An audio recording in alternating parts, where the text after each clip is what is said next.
Gracias por continuar con nosotros y es momento de hablar de cosas legales y para que nuestra mente, con mucho o poco conocimiento sobre leyes, pueda entender un poco más el caso tan sonado en nuestra región y pues no nada más aquí, de Anastasia, todo lo que sucedió con el asesinato de su madre, de su hermana, que si primero la detuvieron, que si la dejaron salir, que si después siempre no, que si hay irregularidades. La verdad es que nos quedan muchas dudas, muchas preguntas y para eso está con nosotros Óscar Díaz, es nuestro abogado de cabecera especialista en todos los temas legales y nos va a intentar aclarar esta situación lo más posible. Óscar, buenos días. Jimena, buenos días, ¿cómo estás? Muy bien, muy contenta de que estés aquí con nosotros. Gracias, y sobre todo yo porque también. vamos a poder despejar estas dudas de un caso que en primera yo creo que nos estremeció a todos, ¿no? Verlo tan cerca en nuestra región, a lo mejor siempre lo vemos como en las noticias, ¿no? Nada más en la televisión,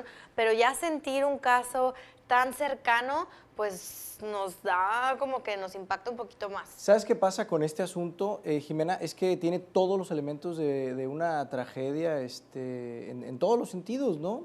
Si te pones a analizar los elementos del caso, de repente es una muchacha de 19 años. Es chiquita. Está pequeña, que asesina aparentemente, vamos a decirlo así, y quiero platicar eso con el auditorio, ¿no?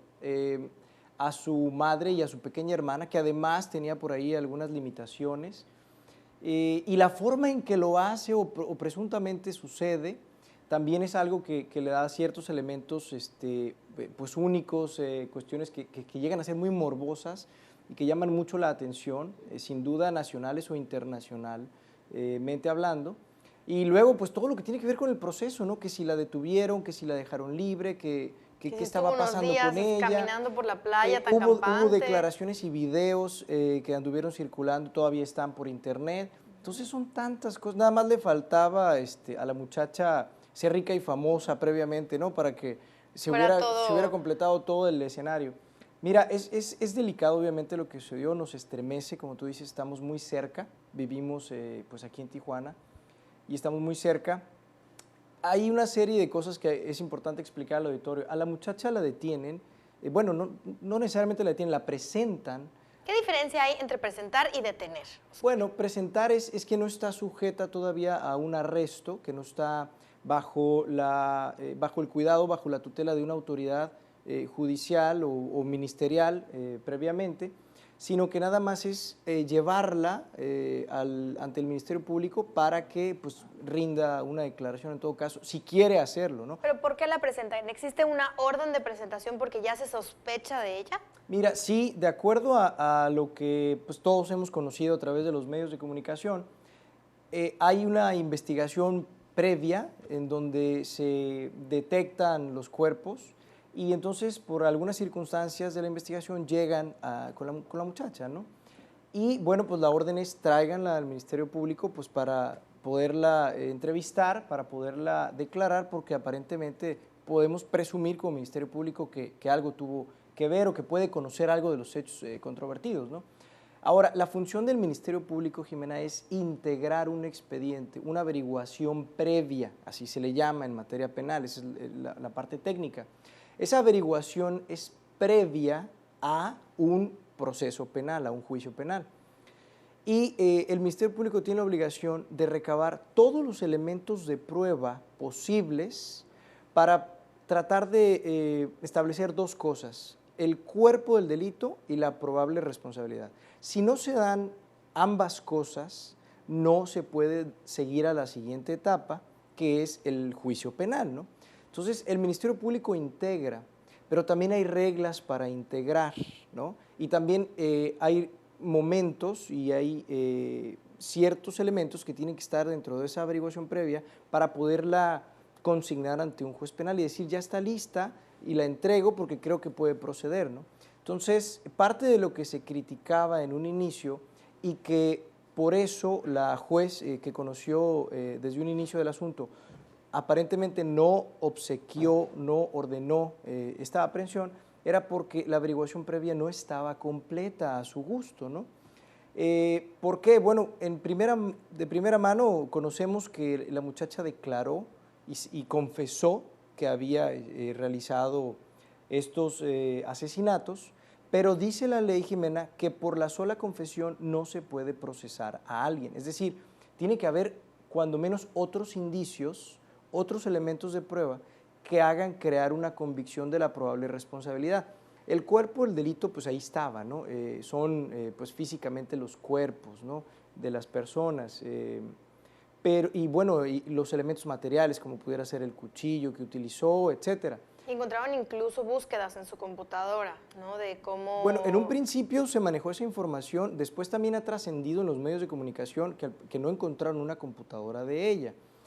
Y es curioso porque mucho de lo que sabemos lo sabemos por cuestiones mediáticas, por declaraciones que se han dado, que no necesariamente son cosas que constan en el expediente y que probablemente además no lo vamos a poder corroborar porque no tenemos acceso al expediente, ¿no?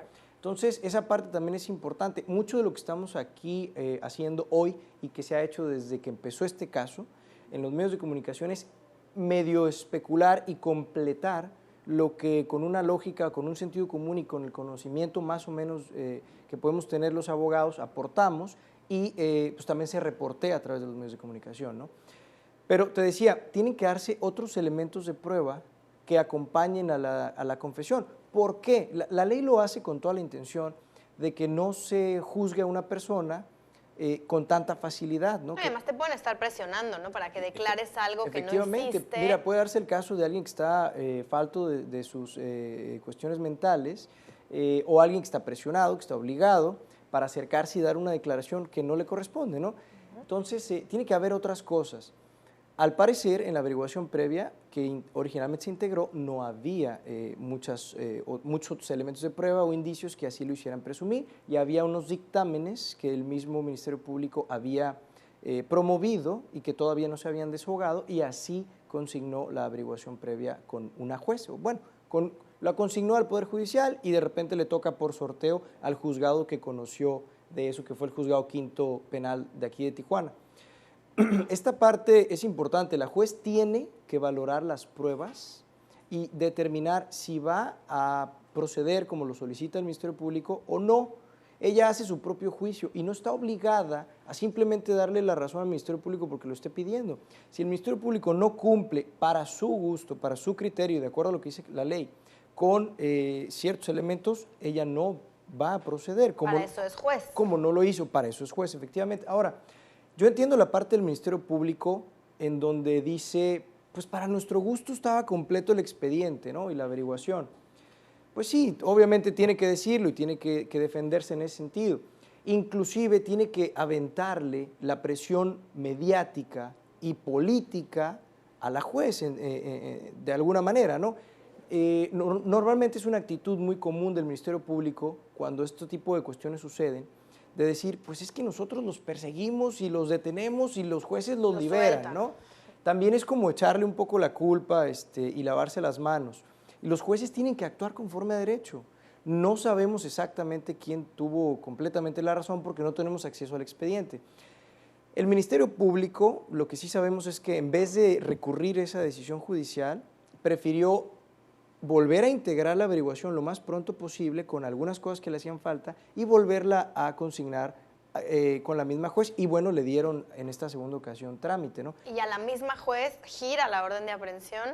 Ahora y entonces sí, se lleva a cabo. efectivamente, en esta segunda ocasión ya lo ordena la juez y entonces pues finalmente la llevan a cabo esta detención. Óscar, a mí me queda la duda. Hubo 3 declaraciones que ella hace que son muy parecidas y que, digo, yo no soy gran conocedora ni del caso ni experta en leyes, por supuesto, pero pareciera que no hay contradicciones, que no hay grandes variaciones entre la primera, la segunda y la tercera, hasta que entra un abogado. Entra un abogado a asesorarla y entonces sí ya la versión cambia y se habla de tortura y se habla de que abusaron de ella y de que la maltrataron, como para tratar, no sé si de suavizar un poco. Y contrarrestar. Ajá, no sé, ¿qué pasa ahí? Mira, es muy común que estas situaciones se den en asuntos, y sobre todo en asuntos así de esta naturaleza, con esos elementos de alto perfil.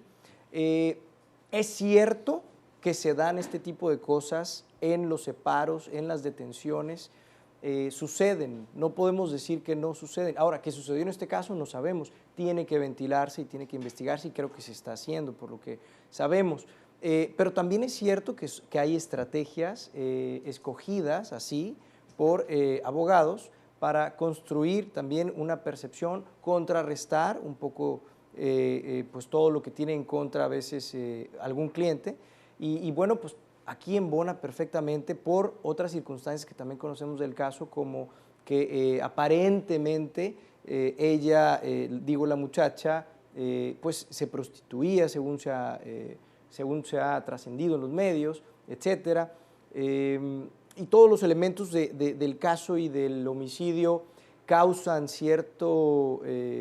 pues cierta actitud, cierta predisposición. No podemos negar que en ocasiones pues hay agentes de la autoridad que abusan de su poder. No sabemos, repito, si es el caso específico, pero bueno, pues ahí están los ingredientes de una receta que está muy, muy interesante. Es un asunto de muy alto perfil, del que no recuerdo uno desde hace mucho aquí en Tijuana.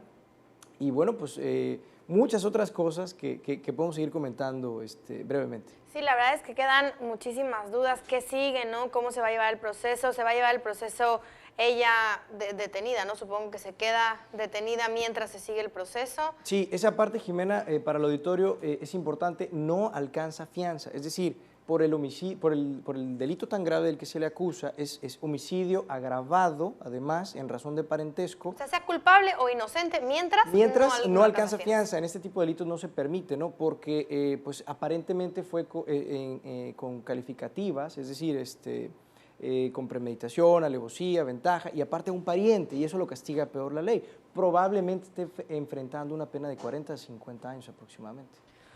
Híjole, Oscar, pues qué caso. Ojalá haya quedado un poquito más claro el por qué pareciera que hay estas irregularidades cuando realmente pues parece que no lo son, ¿no? Que es parte del mismo proceso. Vamos a estar muy pendientes y por supuesto Oscar va a estar aquí para podernos sacar de cualquier duda. Oscar, en cuestiones legales de cualquier otro tipo también nos das asesoría muy acertada. ¿Por qué no nos das tus números de contacto? Con mucho gusto, Jimena. Es el 324-5258, 324-5258.